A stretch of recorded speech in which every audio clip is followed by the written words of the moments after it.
Alright, so this is my Malefic Mound deck. I call it Malefic Mound because I use Mound of the Bound Creator. Level 10 or higher monsters on the field cannot be targeted or destroyed by card effects. If a level 10 or higher monster on the field destroys a monster by battle and sends it to a graveyard, the player whose monster was destroyed takes 1,000 points of damage. When this card on the field is destroyed by a card effect and sent to the graveyard, you can add one divine monster from your deck to your hand.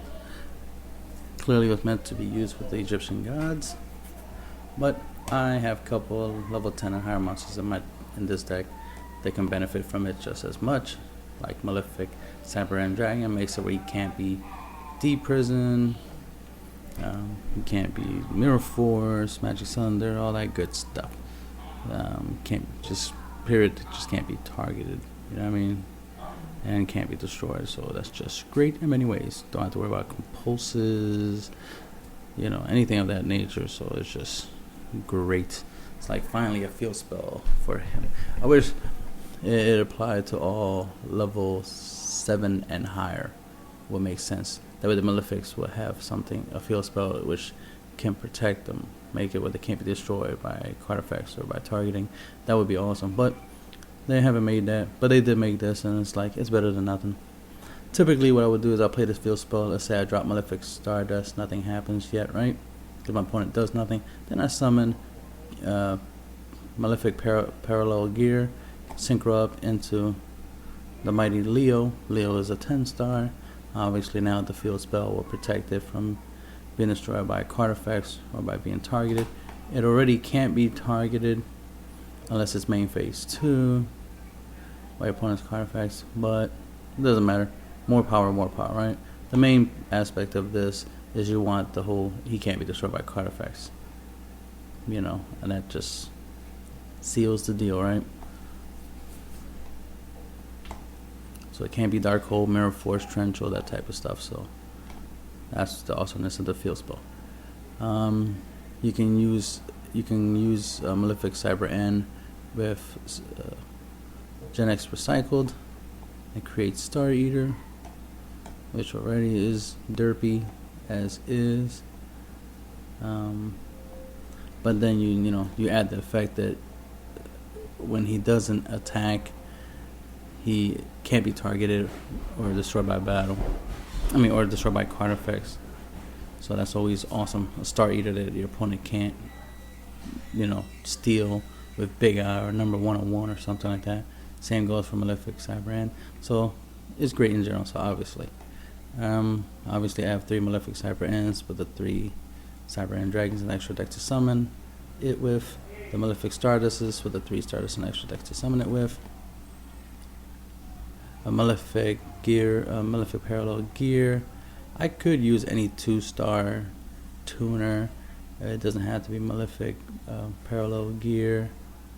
But I just get it just for the heck of it. But it also does allow me to create Malefic Paradox Dragon for the heck of it. Paradox Dragon would self-destruct itself if you don't control a Malefic world. But since you have Mound of the Bound Creator, he can't be destroyed by card effects. That includes even his own. So doesn't matter, right? So I'll be able to play him. So that's the real reason why I use Malefic Parallel Gear, is just so I can create Malefic Paradox Dragon, just because he's nice.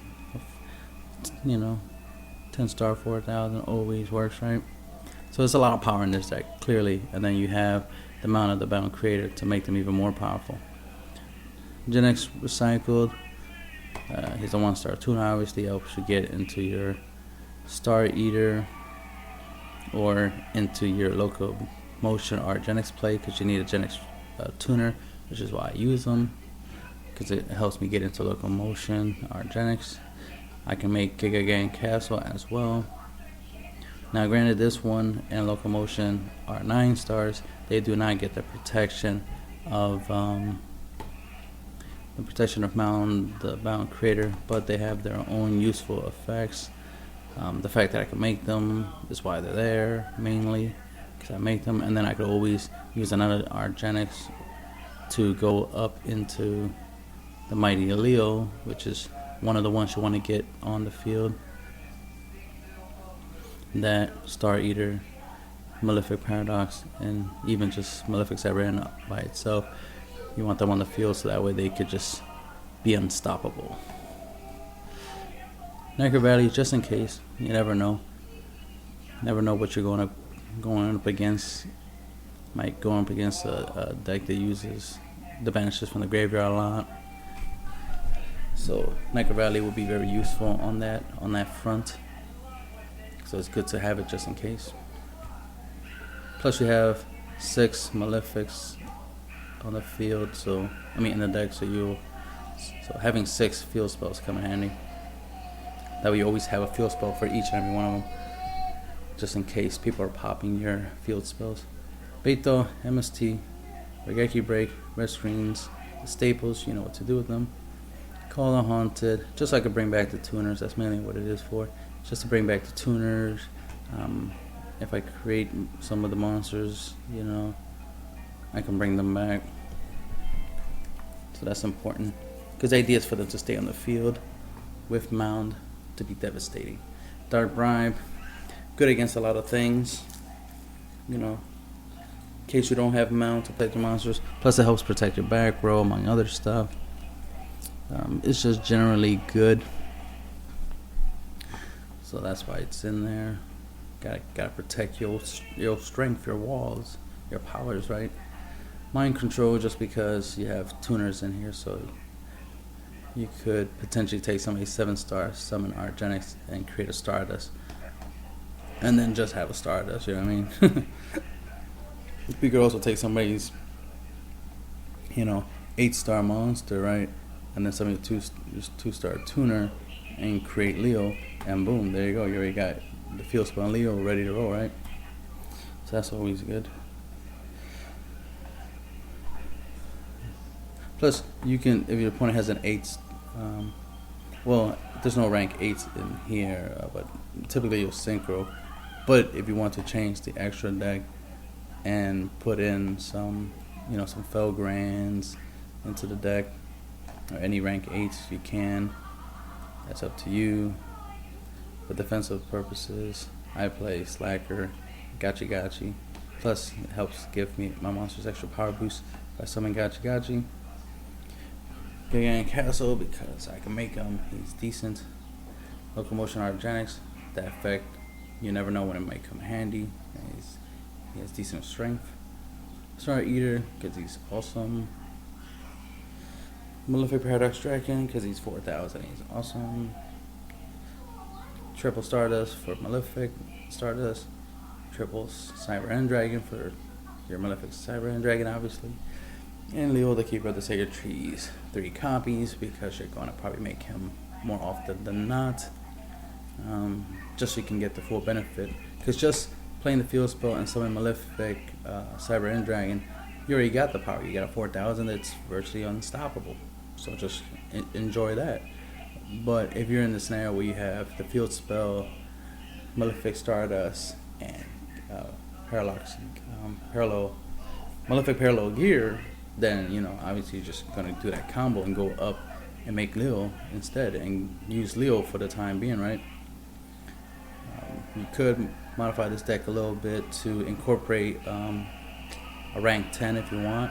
Because if you have this, which is a 10 on the field, and you drop a Malefic Cyber End, you got 2 10s, you can go into Goose Off Max. It's up to you how you want to change the extra deck. This is just a nice little basic setup, because typically I just play the field spell, I drop Malefic Cyber End, and that tends to be more than enough.